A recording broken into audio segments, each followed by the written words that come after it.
Welcome to Research Matters, the podcast where we discuss research matters and why they matter. My name is Joshua Davis with the Office of Research at Kennesaw State University. Today, we're discussing the impact of KSU research in prosthetics and orthotics. Our first guest is Dr. Mark Geil, Professor of Exercise Science and Associate Dean in the Wellstar College of Health and Human Services. He is an expert in the fields of biomechanics, gait analysis, and prosthetics and orthotics. He is joined by Adam Kiel, a student in the Master of Science in Prosthetics and Orthotics program at KSU.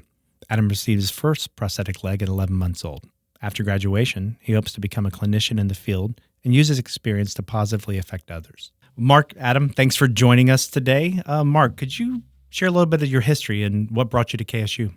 Sure. I'm a biomedical engineer by training. I work in a field called biomechanics, which is basically the application of physics and engineering to human function.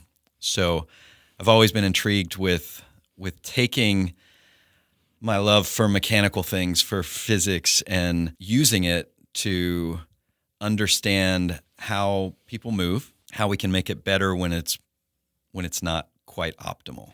Okay, so where did you go to school, and how did you step from that idea to KSU? North Carolina State University for mechanical engineering, The Ohio State University, national champions, for straight to the PhD in biomedical engineering. So 4 years up there. I was in a lab that sat in the hospital. So It was 50% research, 50% clinical gait analysis laboratory. Wow. So you saw it in action, and you saw the challenges, and you saw the gaps, you saw Absolutely what's possible. Yeah, so it was the living interface between clinical care and research. And I took a class with the medical residents. We rubbed elbows with the med school quite a bit. Took a class with the medical residents on prosthetics and orthotics. Didn't know the field at all at that time. And they brought in a local clinician to talk about these new prosthetic feet. This prosthetist from Columbus, Ohio, presented and showed us some show and tell of these new prosthetic feet, and he said something that changed my career path. He said, "My patients love these. They think they're the best thing in the world. The research on them says they don't work." And my brain caught that disconnect and said, well, the patients aren't lying unless there's some placebo effect that we don't know about. Mm-hmm. So what's wrong with the research? And that became my dissertation, which became my line of research at my first position at Georgia Tech. So what did your research conclude? My dissertation concluded this was a more difficult problem to understand than I thought as a naive PhD student. But I did learn that the models we use to analyze human motion are great for humans with anatomical limbs. They're not great for humans with prosthetic limbs. So they made assumptions built into the model about energy storage, about where joints bend. You take an energy storing prosthetic foot and it doesn't fit any of those model assumptions. So the model was wrong. So I set about trying to find ways mathematically to get around those assumptions and still do a valid motion analysis. Interesting. Okay, so at Georgia Tech, it looks like you started the Masters of Science in Prosthetics and Orthotics? That's correct. Okay, cool. What year did you start that, and what motivated that? It's interesting. I did a study abroad program. I taught in a study abroad program at Oxford University, run by Georgia Tech. Through their College of Engineering, I was contributing a course. We went to Oxford. We took students to an Oxford college, taught our courses. I'm in the faculty lounge. I'm sitting in there with two folks from engineering programs at Georgia Tech, two other faculty members, and they're talking about this idea that one of them had, named Art Koblatz, to start a master's program, an entry-level master's program in prosthetics and orthotics. There was no such thing at the time in the world. Wow. Georgia Tech recognized that the field was becoming more complex, components were becoming more complex. It needed to elevate to the master's degree. It needed to include solid research. So they're talking about it. Finally, they look at each other and they look at me and said, "Mark, you should do this. I'm a new faculty member. Right. I have time on my hands, right?" So they essentially gave the concept to me and from there, we ran with it. So you left Georgia Tech when? I think I left in 2004, maybe. And you came straight here? No, Georgia State in between. Okay. How long were you at Georgia State? That would be 2004 to 2018. Came here in 2018. So did that Master's of Science continue at Georgia Tech, or? It did. It became the world's first entry-level master's program in prosthetics and orthotics. Thrived out of the gate. We were very proud of the work we were doing. The national accreditation body looked at that model and soon decided that all programs needed to be at the master's level. Before we started this master's program, you had two options. It was a bachelor's degree or a post-baccalaureate certificate. Okay. So there was no master's degree to train people to become certified clinicians. So that certified clinician, what does that entail? That's what Adam is training to do for his career. It's a person who works with patients. They receive a prescription from typically an orthopedist who says this patient needs a prosthesis or an orthosis. They get referred there. They either need an orthosis, which augments existing anatomy and tries to make it work better. Okay. Or a prosthesis, which replaces missing anatomy and tries to somehow replicate its function. The prosthetist, orthotist, is part of the allied healthcare team who understands the patient and their goals, works with them to fit, fabricate, and care for post-fitting that patient to make the device work for them. Given that you already brought up Adam, I want to come back to the master's program. So, Adam, welcome. So you're in the pursuit of this right now to become what he's described. So what does that mean to you, and why?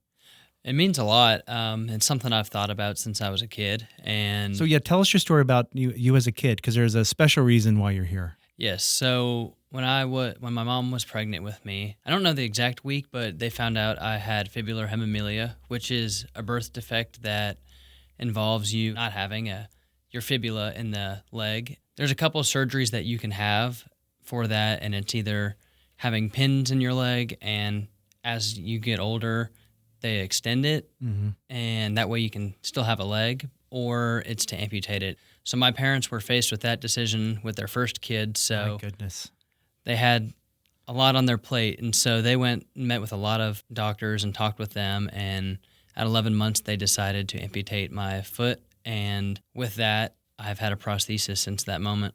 So you know nothing else. That is exactly right.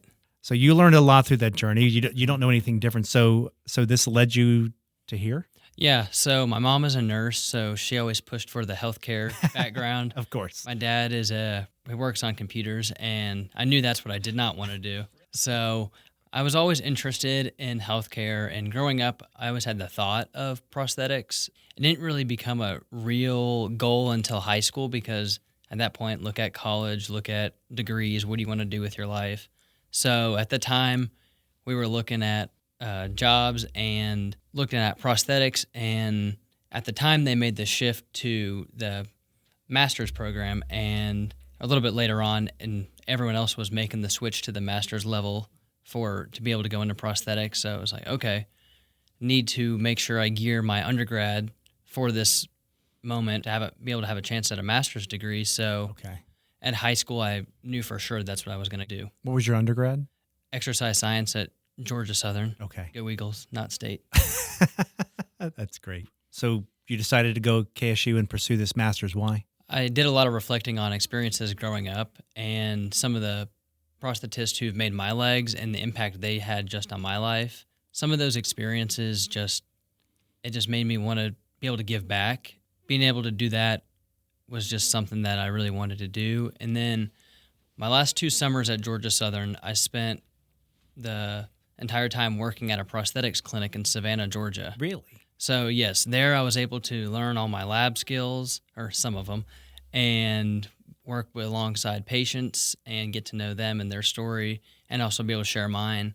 Doing that really showed me, like, I guess, full circle of everything, and being able just to connect with others and see how they were affected by me sharing my story, and how that kind of inspired them to, maybe this isn't the end, that I just lost my leg. Right. That there still is more, and there's a purpose. Yes. And a lot of times after an amputation, you're going to the doctor a lot, and you start seeing the same people. It's just another person in scrubs. But then you go into a clinic and someone pulls up their pants leg and says, hey, I have a prosthesis too. Being able to connect with them that way is something that I want to do in the future. Interesting. I never really thought about that, but that human connection, that trust, that immediate, something about me that others don't. So you started the program how long ago? A year ago. So it's a 2-year program. I'm in my 4th semester. Okay, so what does that mean? What are you doing in this program? What are you doing in class? That's a good question. Right now, we're working on upper limb orthotics. So right now, our current project is making a solid wrist hand orthosis. So it's solid because there's typically no motion in it. So it'll just hold your hand in one position. Later on, we'll take a wrist joint and put it on there. So that way the joint will allow motion. And with that joint, you can stop motion in one direction, but also have free motion in the other. And with that, you can also, there's little increments on there, and you can adjust how much range of motion the patient should have or shouldn't have. What are you making it with? It's a thermoplastic, so they use heat to mold the device to the model of the limb they're trying to help, and then heat to modify it as well. And this becomes, in the future, this would be something you would do on a regular basis? Yeah.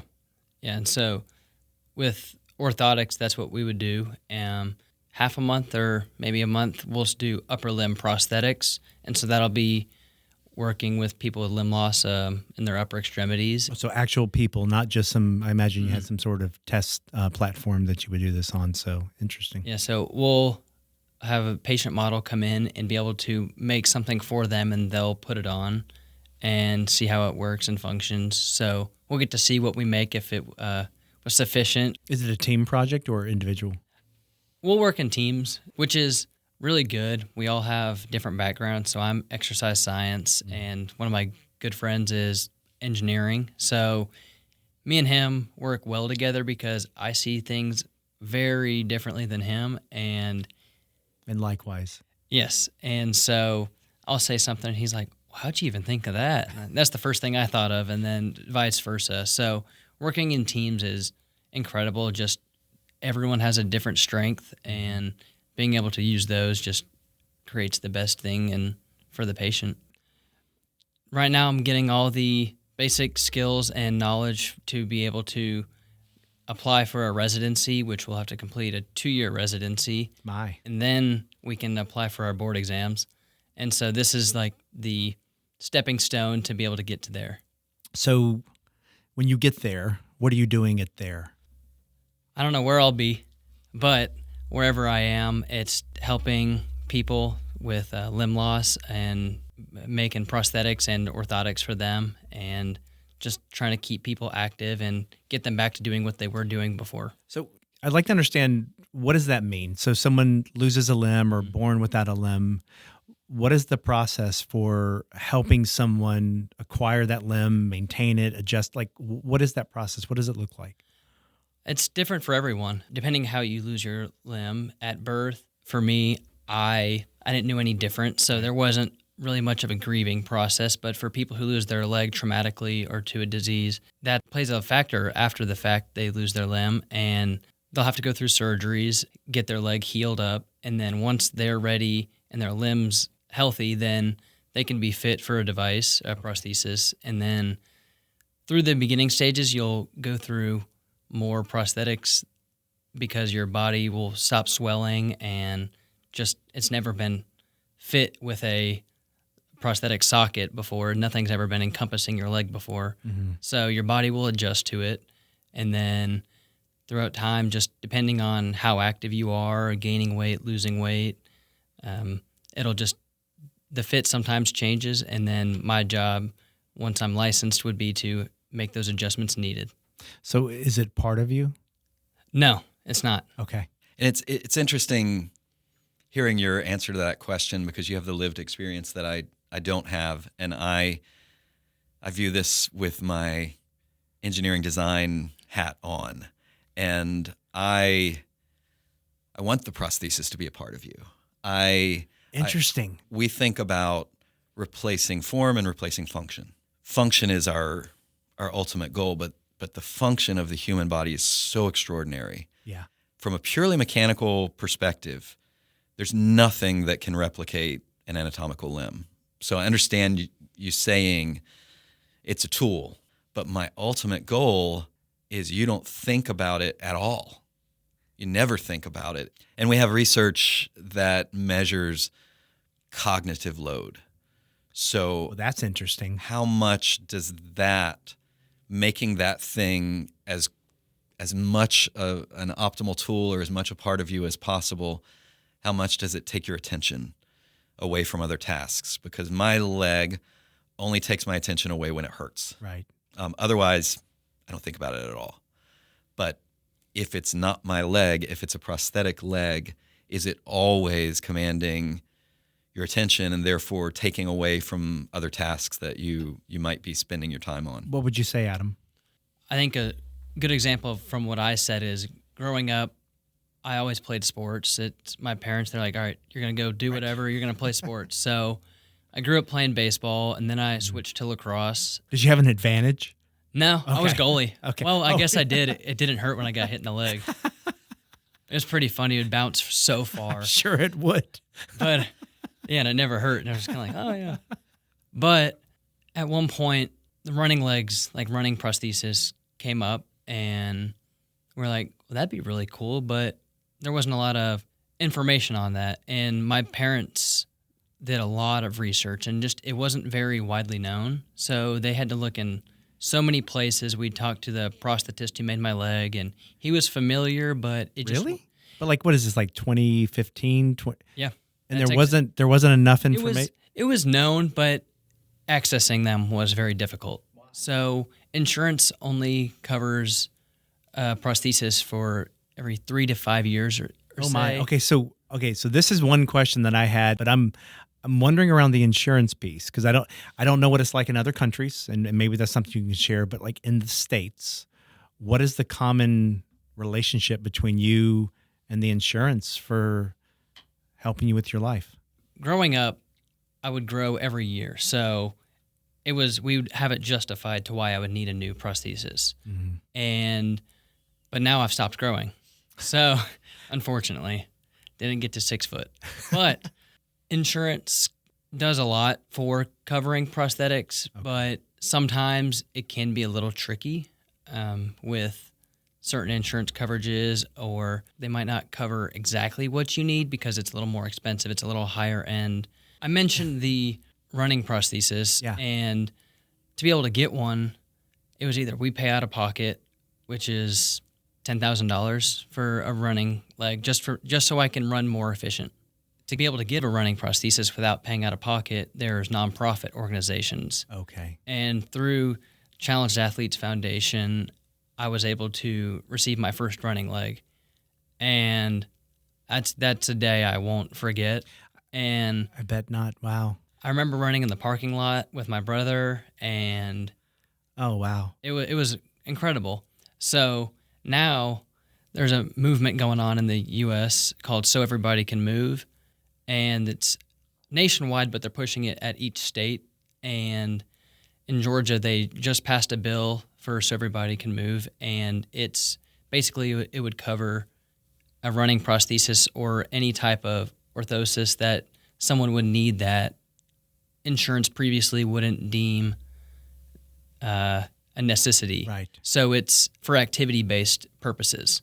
All right. So you start 2 years from now, 2.5 years from now, full time, you think? Is that like, Yeah. Okay. Yeah, so graduate in May of this year, and then right now I'm interviewing at residencies, trying to find my home for that, and then Is that in Georgia? Or? yeah, I'm looking for the Georgia area, Atlanta, Okay. and after that, I'd like to stay with where I do my residency, but I understand life happens, Life does happen. and so after 2 years of that, take board exams and pass those, and Go change the world. Will you concentrate on a particular demographic? that's a difficult question because I want to help everyone, but I also want to work in pediatrics because I feel like those experiences in my childhood are something that I can relate to with the kids, and help them out. So Do you remember an Adam from your own childhood? yeah. Well, so shifting a little bit, the future. What does the next 10, 20, 30 years look like for this domain of research? What is it? What is Adam born, 30 years from now? What does Adam do? What does Adam's parents' decision-making process look like then? I can start, but I'd love to hear your take on it too. If I look back, the biggest advances we've had in prosthetics have been from material science, Okay.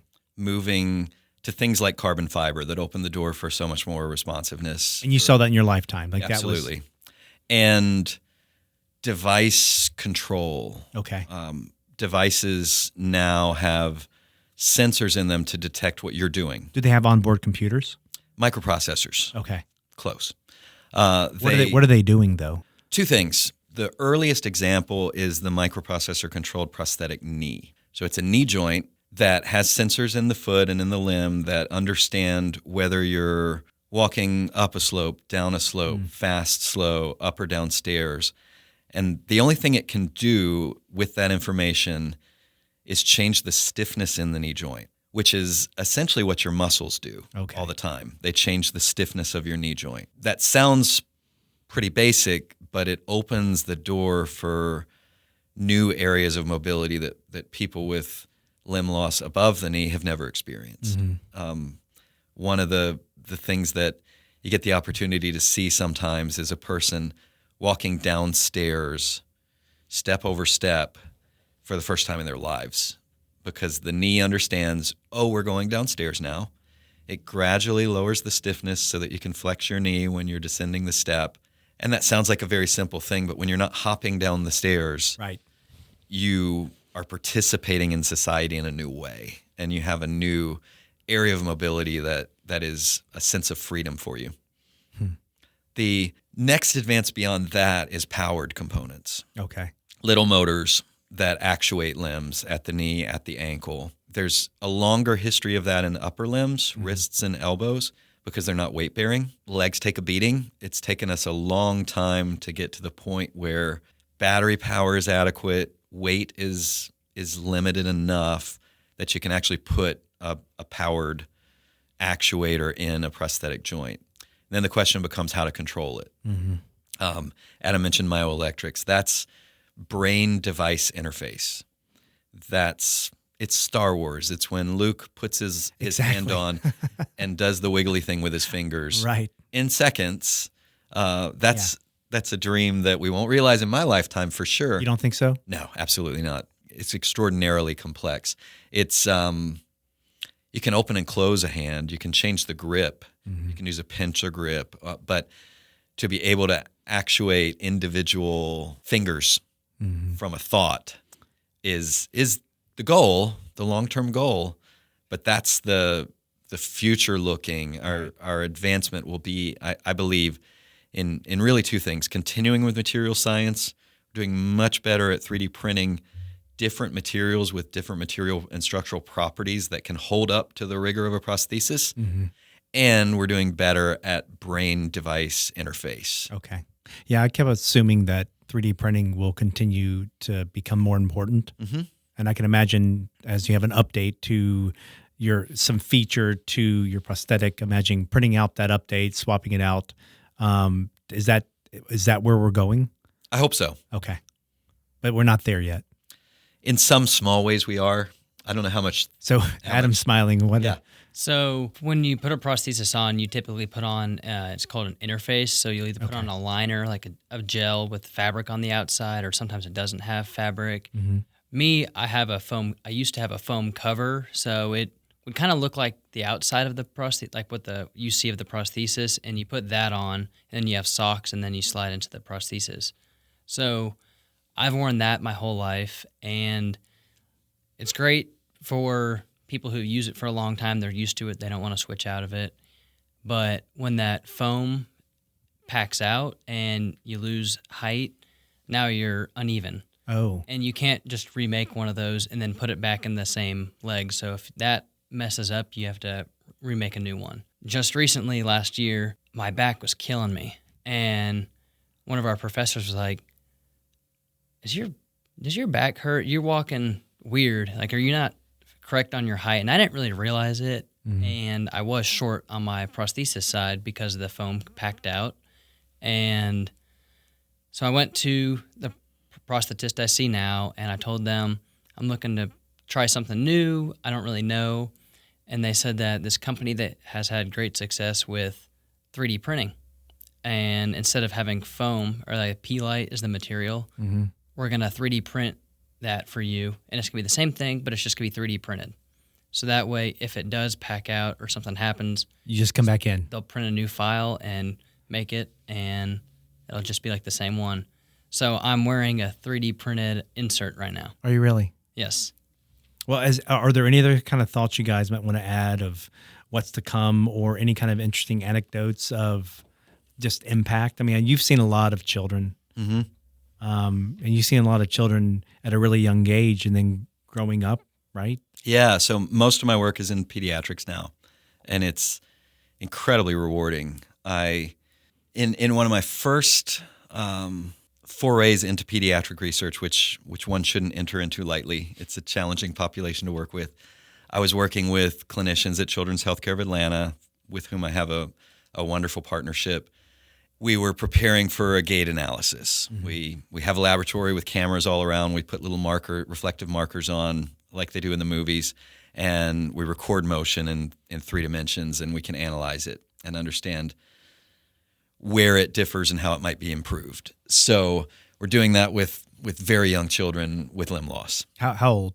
Our youngest was 22 months old. Man. So, And that's a cantankerous little person. That's a person that's mobile and dangerous. Yep, totally, as they should be. And the physical therapist at Children's, named Colleen, I was working with, she said, "You've got young kids. Why don't you bring some stuff? Bring a slide. Your kids have a slide?" And I said, "Yeah." So I brought a little toddler, Little Tikes slide, right? 2 or 3 steps, and then it's all plastic. And this little guy, who was, like I said, 22 months old, we've got all these markers. We catch him walking fairly well, and then we finish all that, and he sees the slide and he wants to play. Yeah. And he walks over to it. He's got a prosthesis from the middle of his thigh down on one side. Man. He walks over to it is not a trivial thing to say. He walks over to it, and he looks at it, and you could kind of tell he hadn't done one of these before. But he steps up the first little step on his anatomical limb. He puts his prosthetic knee fully extended, uses that to support himself while he steps up on the next one, gets to the top, kicks his prosthesis side. It stays bent to it, fully bent, more than I can bend my knee, slides down, stands up on his anatomical limb, kicks out his prosthesis 8 or 9 times in a row. Awesome. He masters this thing, and we're there with it. The reason we're doing this research is he's part of an early prosthetic knee prescription protocol that was established here at Children's, and he wouldn't have a knee in a typical care paradigm. He would have a straight leg with no knee, because the thought is that a 22-month-old can't handle a passively flexing prosthetic knee.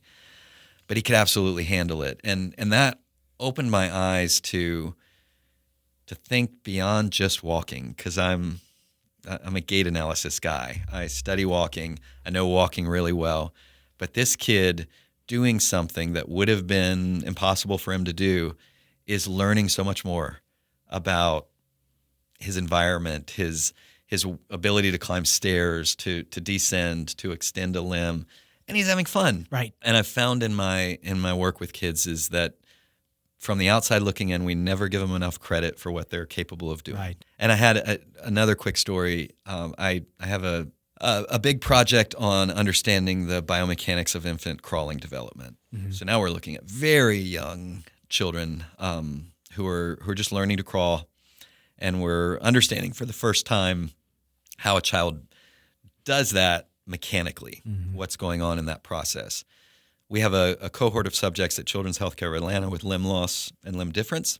I was there collecting crawling data on one of our our kids, and it happened to be the same day that he was receiving his very first prosthetic limb. He might have been a very similar age to when Adam was when he got his limb. And so I stuck around because I didn't want to miss it. And the prosthetist and the physical therapist are there.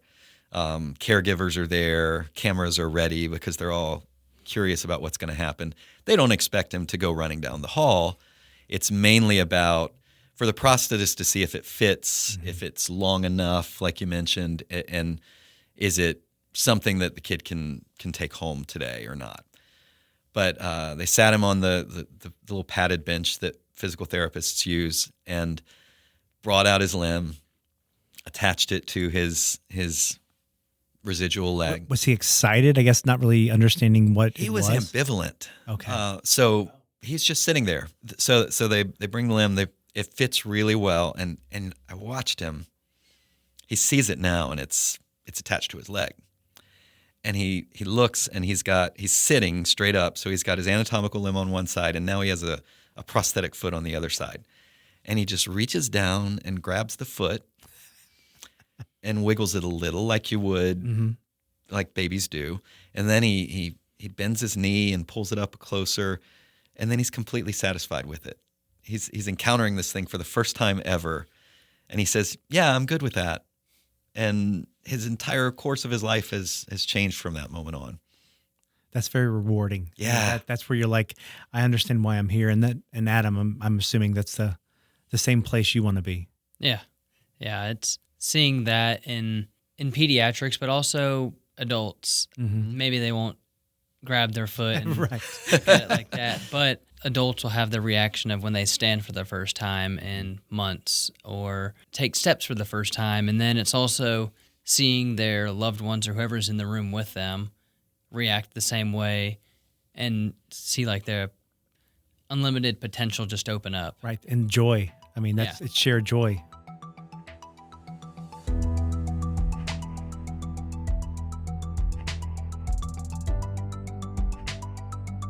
Well, thank you, Mark and Adam, for joining us today. It was a pleasure, and thank you for changing the world. Well, thanks for having us. Yeah, thank you.